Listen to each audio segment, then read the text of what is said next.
Chers auditeurs, Dear listeners, bonjour. welcome to Comme d'Archi Podcast Season 6. Saison 6, dans le monde fascinant des architectes. And in the architectural projects. Je suis Anne-Charlotte Deponte, passionnée d'architecture et docteur des universités en histoire de l'archi. I am one of the spokespersons of Anne-Charlotte, who is a PhD in architecture history. Merci Thank you d'être avec moi aujourd'hui. to be with us today. Et And maintenant, now, lundi en français, place au talent. and Wednesday, let's talk projects. In English, of course.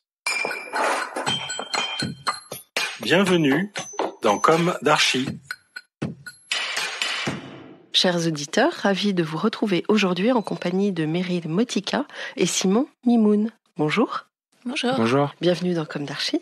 Vous êtes Meryl architecte et Simon intérieur designer autodidacte et tous les deux à la tête de l'agence Merci basée à Paris. Oui, c'est ça.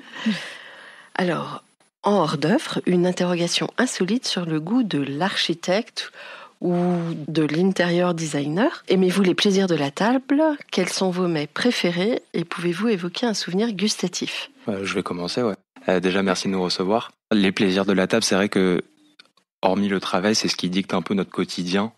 Où, avec Meryl, on se pose toujours la question de où est-ce qu'on dîne, où est-ce qu'on déjeune, qu'est-ce qu'on mange maintenant. Donc oui, c'est des vrais plaisirs qu'on a au quotidien. On est des passionnés en plus de l'Italie, et c'est vrai que si on devrait avoir des plaisirs gustatifs, c'est tout ce qui tourne autour de la cuisine italienne, ou même par rapport à nos nombreux séjours qu'on a fait en Italie, on l'a tout traversé.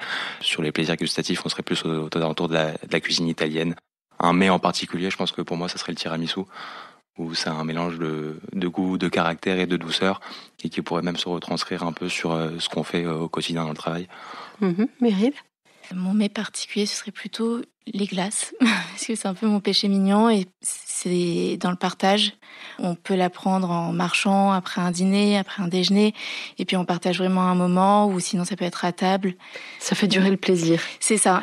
Ça rafraîchit en plus, ça aide à digérer, il paraît-il.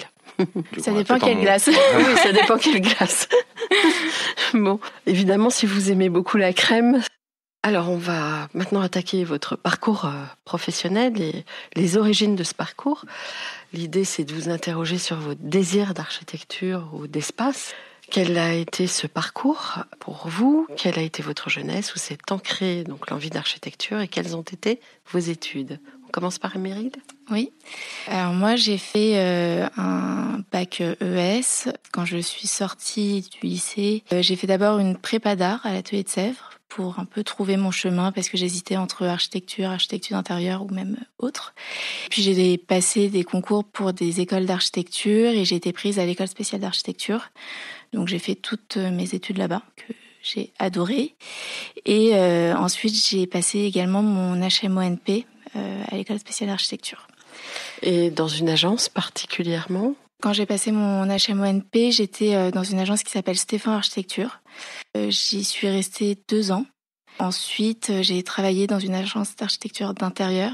Et c'est là où je me suis un peu découverte, on va dire. C'est là en fait où j'ai compris que c'était un peu ma place, que j'avais envie de faire plutôt de l'architecture d'intérieur, voire même combiner les deux si possible. Mais c'est quelque chose en fait que je n'avais pas trop travaillé pendant mes études et voilà, on va dire que j'ai trouvé un peu ma voie à ce moment-là. Bon, et vous parlez de cette agence qui fait de l'hospitality, non? Ou c'était une autre agence? En fait, quand je suis sortie de mon diplôme, j'ai travaillé chez DL2A, donc chez Didier Lefort. J'avais fait mon stage de 6 mois là-bas et en fait j'ai continué quelques mois ensuite. Ce qui était hyper intéressant, c'est que j'ai travaillé en fait sur des projets d'architecture et également des projets d'architecture d'intérieur. J'ai travaillé sur tout type de projets, des projets de bureaux, des projets d'hôtellerie. C'était généralement des projets qui n'étaient pas en France. Oui, mais ils ont des projets fabuleux en fait. On les connaît pas beaucoup en France et en plus effectivement ils ont cette double casquette. Je me permets d'en parler un petit peu parce qu'on les a déjà interviewés dans le podcast. Oui. C'est vrai qu'ils ont vraiment cette double casquette architecture d'intérieur et ils l'assument très très bien et dans cette spécificité française parce que c'est très français de séparer les deux en fait. Oui, ouais, et c'est ça qui était génial parce qu'en fait on travaillait tous ensemble. Donc il y avait beaucoup d'architectes d'intérieur qui n'avaient jamais traité d'architecture et en fait ils le traitaient. Je pense que vraiment on a une vision hyper globale du métier. C'était vraiment génial. Retrouvez l'intégralité de cet épisode sur Apple Podcast, Acast, Deezer, Spotify.